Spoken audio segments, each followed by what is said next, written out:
WikiLeaks founder Julian Assange walked free on Wednesday from a court on the U.S. territory of Saipan after pleading guilty to violating U.S. espionage law. It ends a years-long battle to avoid prison in the United States. After his hearing, he left without answering questions to the media. He waved as he got into a white SUV, which took him to a private jet waiting to fly him to Australia.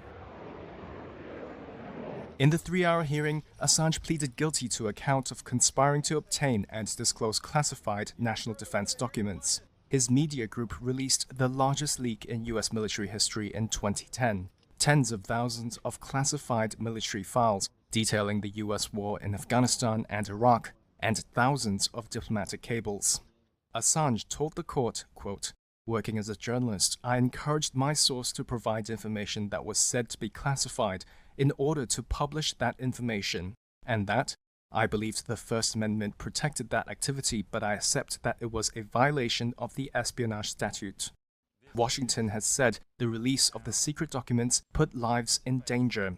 On Wednesday, Chief U.S. District Judge Ramona V. Manglona accepted his guilty plea and released him due to time already served in a British jail.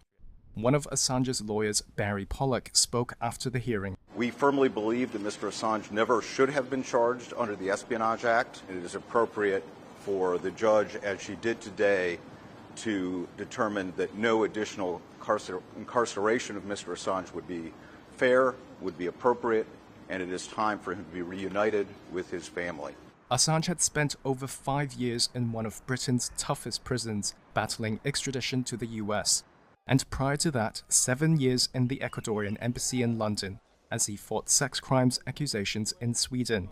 While in the Ecuadorian embassy, Assange had 2 sons with his partner Stella, who had been one of his lawyers.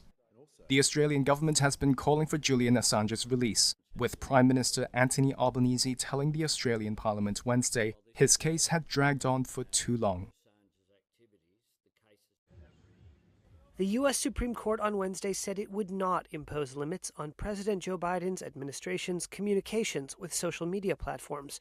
The case involved a lawsuit trying to block the government's efforts to have platforms such as Facebook, YouTube, and Twitter, now called X, take down content the administration deemed misinformation about vaccines and election fraud.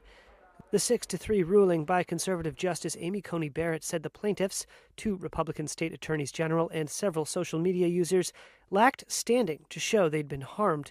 The Biden administration argued that public health officials trying to prevent unnecessary deaths amid a pandemic were performing their duty by alerting platforms about content that violated those platforms' own policies on misinformation. No more shots! No more shots!